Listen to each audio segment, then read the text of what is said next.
We got another positive inflation print this morning. The producer price index rising less than expected, up 0.1% from May, while the street expected twice that. This, of course, after CPI came in at its lowest level since March of 2021, boosting investor hopes the Federal Reserve is near, finally, the end of its rate hiking cycle. Joining us now is Greg Daco, EY Chief Economist. Greg, it's great to see you. When it comes to moderating inflation, as you wrote in reaction to this report, maybe the free lunch, though, is over. Maybe the low-hanging fruit is over. In other words, maybe the stuff that was inevitably going to come down for various reasons, is that done? Is it going to be harder from here to see those numbers move? I think to some extent, but we have to be encouraged by the fact that inflation has fallen quite a bit. We have consumer price inflation now that has a 2% handle. It was 2.97 if you look at the second decimal yesterday. So that's a very good print.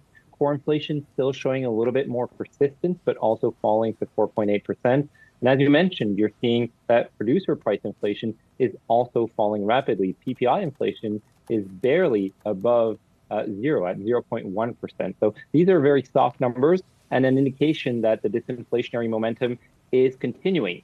I think the free lunch in terms of falling energy prices, cooling food inflation, cooling goods price inflation is now largely over. So what we'll need to see further easing of inflation is core services price momentum continuing to ease. 0.2% on a month-over-month basis or 0.1% would even be better to see that ongoing disinflationary current as we move through the rest of the year and into 2024. Within the services part of that equation, where do you believe some of the early kind of showings of that inflation easing might be? Well, I guess the elephant in the room is certainly shelter costs, right? We had seen shelter costs rising at a very rapid clip on a month-over-month basis, 1%, 0.9% on a month-over-month basis for a long period of time. Now those increases have started to moderate. We're seeing shelter costs rising around 0.4 to 0.5% on a month-over-month basis. And we started to see that housing cost inflation starting to turn. That will accelerate in the coming months because we've seen in real-time data some further easing of rent prices as well as owner's equivalent prices. So that will ease the pressure. The other area where I think we will see some further easing of inflationary pressures, especially once we're past the summer, is the leisure sector.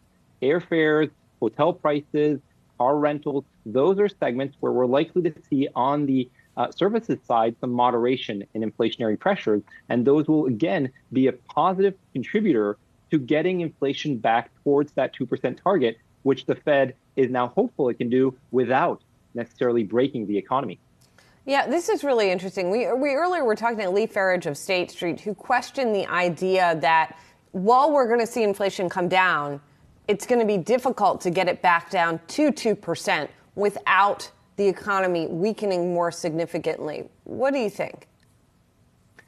I think we will see an overshoot likely on the headline inflation front. We're likely to see a bumpy summer. The base effect will play to some degree to the upside over the course of July and August in terms of headline CPI inflation, probably also on the core CPI front.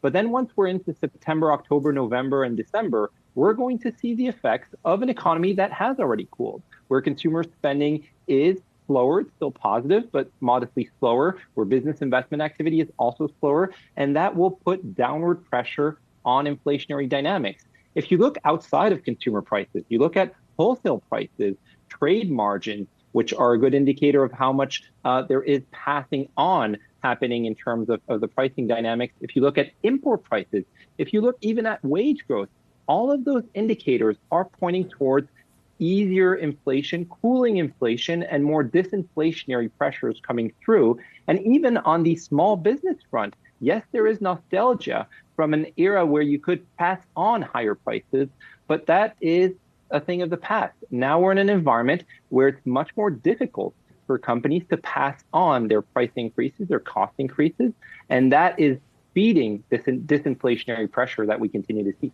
I mean, it's very recent nostalgia because they were doing it as recently as a quarter ago. But what is your current thinking then on hard versus soft landing? Has the recent data changed your view at all about what the U.S. recession is going to look like and when it's going to arrive?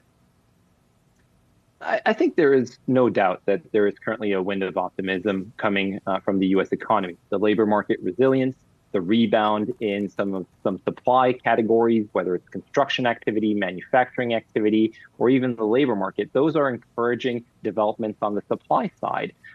And as we look into the next year, the next 18 months in terms of economic activity, I think it's still a coin toss as to whether the economy will end up in a recession or not. There is hope of an immaculate soft landing where the Fed perhaps does not need to tighten monetary policy as much as it previously thought. Our own view is that essentially after this July rate hike, the Fed will be done with its historic tightening cycle, will hold the policy rate constant until early 2024. And at that time, we'll start to recalibrate policy to the downside very gradually, but to do so in order to maintain the real rates constant in an environment where inflation has moderated. So my baseline view is that we have an environment in which growth does slow, but is still positive, where you see some increase in the unemployment rate, but not the type of retrenchment that we've seen in the past with massive layoffs. Is that the definition of a growth recession? I'm still trying to wrap my head around this, quite honestly, Greg. I don't know if you heard our conversation earlier with Lee Farage, but we heard yesterday the term growth recession, and it was one of the first times I had heard it. So perhaps what you're describing is that exact scenario. Yes, it's an environment where you have still positive growth, but an increase in the unemployment rate, perhaps towards 4% or a little bit higher than that. That is the best case type of scenario where you have this ongoing moderation of economic activity, inflation that comes back down towards a 2% target, the Fed that can hold off on further tightening monetary policy. It's a slow session, a growth recession, however you want to call it, but that's the type of baseline scenario I'm thinking of. I am, though, very conscious of the fact that nonlinearities can really throw a wrench in this type of perspective. You can have an environment where suddenly something unforeseen precipitates financial conditions tightening, credit conditions tightening, and that leads to a more severe pullback in consumer spending activity, in business investment, and very importantly, in the backbone of the economy, in the labor market, which we have not seen yet, but it's still a risk that we have to monitor closely. Yeah, we've gotten used to a lot of nonlinear, I like that euphemism, nonlinear things happening over the past few years. Things that came out of left field. Greg Daco, EY Chief Economist, good to see you. Great to see you.